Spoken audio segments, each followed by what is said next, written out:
Welcome to the show from the House Select Subcommittee, House Select Committee on China. Congressman Dan Newhouse. Congressman, it's good to see you, sir. You introduced a bill banning China from buying U.S. farmland. How come there's no federal law that stops any foreign nation from doing this?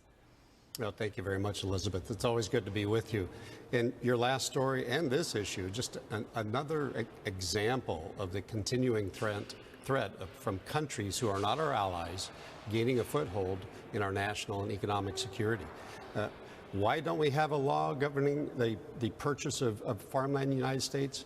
Well, there are some directions, there are some rules, but what I'm told, and I asked this recently of the Secretary of the Department of Agriculture, they don't have the resources and in some cases the authority that they need. So we need to give them the congressional direction and those resources so they can get the job done to uphold the law, because we're seeing an increasing threat from countries like China. In fact, just to add on to what your previous story was about, over the last decade, we've seen an increase, a tenfold increase in the purchase by China of agricultural assets in the United States. And this is something that I'm heartened that my colleagues are finally seeing that this is an issue we have to address. Yeah, you wonder if is it benign or malign. Here's the why of the story. China is hit with alarming levels of loss of its own farmland. It's like 1/3 of its arable land, its agricultural land, suffers problems like erosion. They can't grow things. It imports more food than any other nation in the world.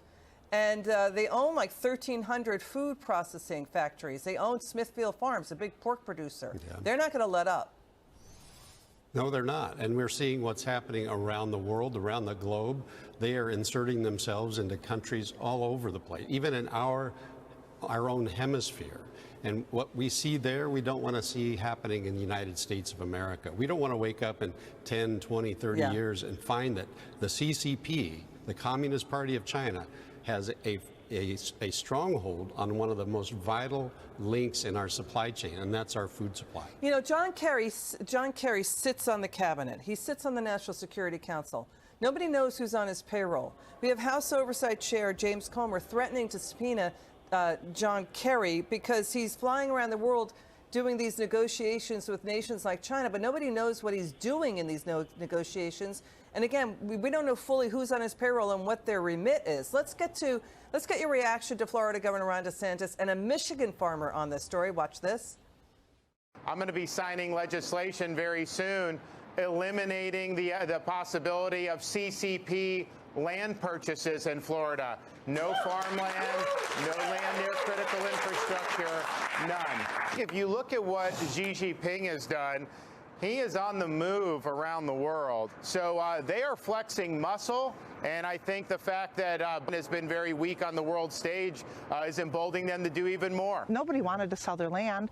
They were kind of bullied into it, and they're scared. They use these tactics where they give them a few hours to make a decision, or we're going to have this factory right up to your back door, and you're going to have 24/7 noise pollution and possible lithium dust and blah, blah, blah. So they're terrified. They're like, this is the only chance you're going to get, so you better sell now. What do you say, Congressman? I think it's good for them to finally be taking a stand. When I started this, raising this issue over 2 years ago, there were only 6 states throughout the country that had any kind of laws on the books to prohibit the purchase of agricultural land by foreign entities. This is growing. It's a growing trend. Even in my own state of Washington, legislators are looking at this issue. And I think that that's really a good thing so that we can prevent, like I said, what we've been seeing happening in countries around the world where China comes in and takes control of very important pieces of infrastructure as well as their food production. We cannot let that happen in our country.